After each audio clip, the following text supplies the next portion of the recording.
I'm looking after what we call digital channels and emerging payments in the regions, which means I have teams that are a little bit all over the world implementing digital solutions with our customers, and I'm also looking after the relationships with Apple, Google, Facebook, Samsung, Xiaomi, and all these entities which are not traditionally our customers, but are actually extremely important in the payments ecosystem that is starting to emerge. And what I'd like to talk a little bit about is the consumer, because if we're all sitting here and making a living, it's because there is a consumer out there who is helping us making a living.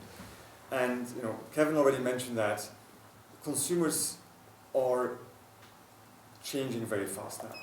We are probably looking at the biggest disruption in payments since MasterCard's existence, and that's about 48 years.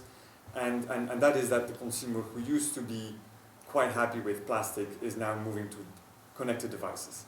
They do that for interacting with each other, they do that for entertaining themselves, they do that to educate themselves, and they also do that to shop and transact. Right? And if you're in a business that traditionally is working with plastic, well, you better find a way to navigate that transition and to offer those consumers what they need.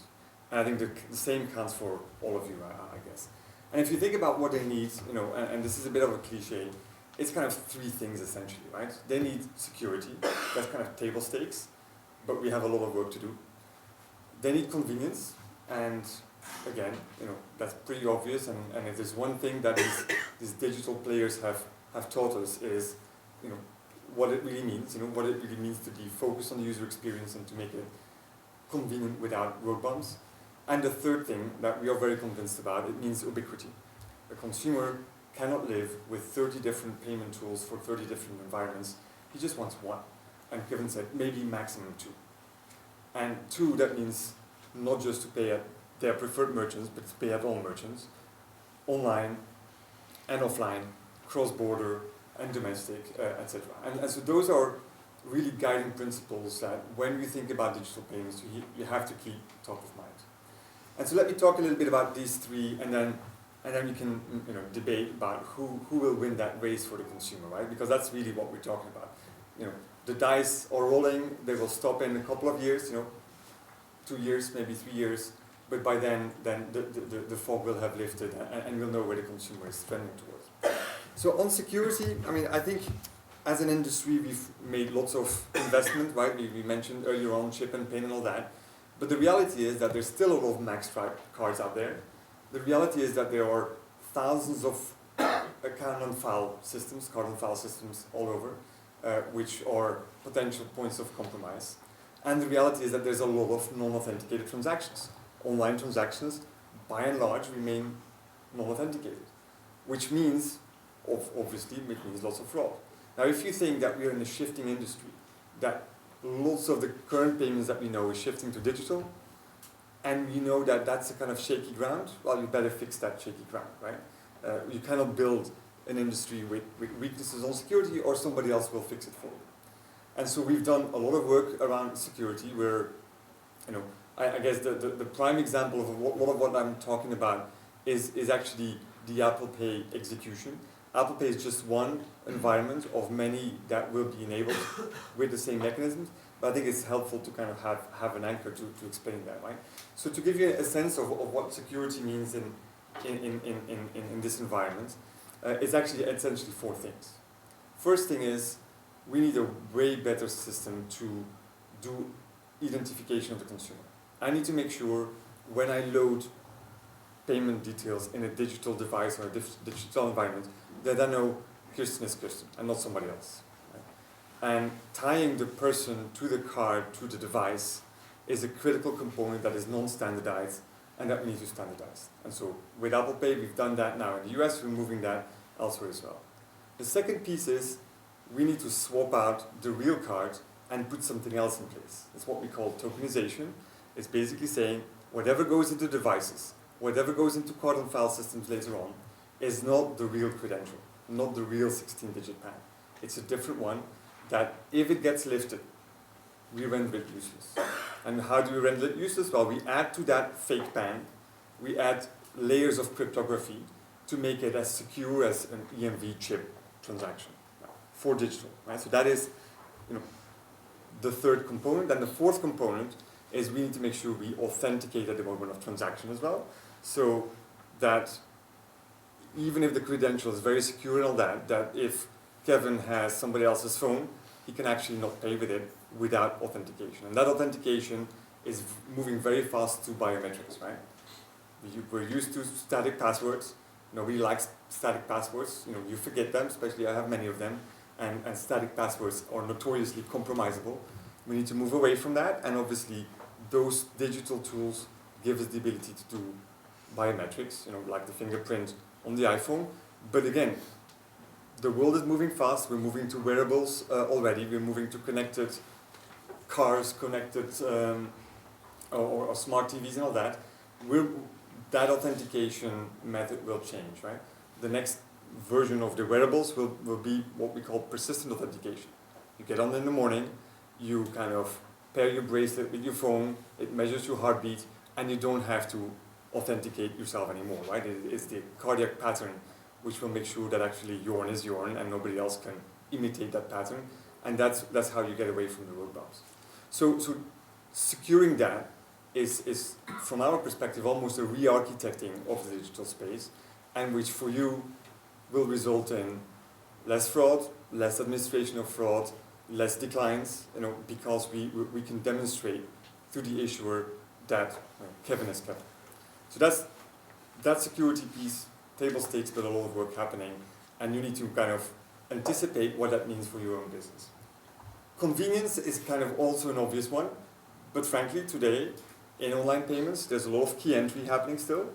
Trying to do that on a small mobile screen is really quite an exercise. It doesn't work. Unless we fundamentally change that, somebody else will do that for us. So we need to get that information streamed in a very simple method. Even if some players have solved for that, we're still looking at lots of card on file data. You don't like, having your stuff into multiple places is not exactly convenient. Again, there's the whole password problem. And then even if we kind of get to authentication today, 3D secure or secure code means that you put road bumps in the way for consumers. Nothing that you guys like, nothing that we like, because you see abandonment. And again, working with these digital players has helped us tremendously to think through what it means, a convenient solution. How do we actually get rid of these road bumps? And I don't know if any of you have experienced the kind of a solution like Apple Pay, but frankly, there are no wrong bumps, right? The thing lights up, you put your finger down, and off you go, and you have your fully authenticated transaction. That is the experience that will have to become ubiquitous throughout. Those are the experiences that will win, and I actually believe that we'll see, a few of those take over the majority of payments in a few years from now. And then the third point is ubiquity. And so, what this means is, firstly, we need to make sure that a solution works cross-border. Having a domestic-only solution, having the French standing up their own domestic solution in a world that is digital and therefore non-territorial is not going to work. Consumers will want to shop cross-border, certainly online, but because merchants are everywhere, and as consumers don't even know. But even physically, right? I came from Heathrow this morning. I kind of took the Heathrow Express and then the tube, and I paid with my Apple phone on the tube. It's great. It's much better than standing in line trying to get your ticket out of the machine, hoping that the credit card will work and all that, right? And at rush hour, you kind of whiz through it, and it's fantastic. People will expect that. People will not kind of keep up with having to deal with different instruments because they happen to be traveling. But it also means crossing in-store and online. Right? If you have a tool that works online and you need something different to work in store, because you're a digital consumer, you want to kind of pay in store, it's not going to work. You need to cross both. And again, you can like or dislike Apple. One thing that they do well is to anticipate what consumers want, and they study this very, very well. Their solution, right from at the gate, crosses both online and in store. It's fundamental. They've chosen NFC, which is a great thing because we happen to believe that that is the most secure and the most implementable solution that also rides existing rails out there. But it is a fundamental thing. Anything else, over time, will have trouble kind of keeping the consumer hooked. And it also means interoperable, right? So consumers will download apps. If you like to eat at Wagamama, you might be convinced to download the Wagamama app. But are you really going to put your credentials, your payment credentials, in the Wagamama app? Even if you like that food a lot, how often are you really going to go there? Is it really worthwhile doing that, right? So whatever your tool is, it needs to be able to cross multiple merchant solutions and not one at a time. The other day I was meeting with a railway operator, and they have this beautiful little app that they're really very proud of. You can select your journey and choose your departure time and arrival time and have the different options and all that. It says, this is a great app. And then once you've chosen your journey, then you go and stand in line and buy your ticket.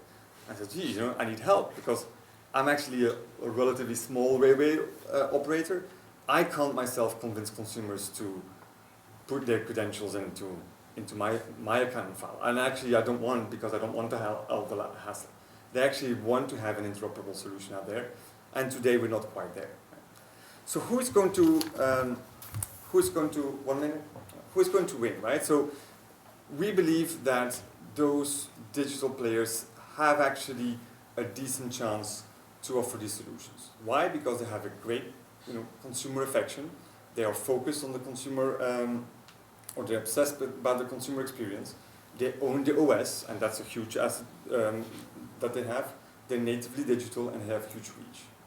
Having said that, we're not going to just let these players do what they want, right? Because we all know that they're obsessed with data. They're not always as diligent around data privacy than banks could be. So we have a few rules of engagement with them, which is to say that the 16-digit PAN needs to be the credential. Any other contraption that they invent is not something that we can endorse. The merchant of record has to be the merchant of record. We're not allowing Apple, for example, to say, oh, Apple is the merchant of record, and all the merchants behind it get a different settlement mechanism. That just increases opacity in the system, and we need transparency. It also breaks loyalty schemes that merchants have in place. We need to make sure that the brands of the banks are well represented, because ultimately it is the bank that offers the payment service. It is the bank that takes liability for these transactions and takes the fraud risk. And we need to make sure that the data remains as is. It's the consumer's data. Payments cannot be the way of these digital players to siphon off data and kind of be a big brother for consumers, right? And that's why I'm saying these digital players have a good chance, but banks have an equally good chance. Banks are there, and I'm wrapping up. Banks have the brand and the trust for the consumers for their payment services. All of you probably have a mobile banking app. Expanding that towards payment is not such a big deal for the banks. They can actually pull this off.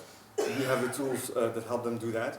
But you as merchants and merchant providers need to make sure that this digital stream for these different types of payments is accepted. And I run out of time, but after that we can have a bit of a chat about what is it therefore that you have to start doing. All right.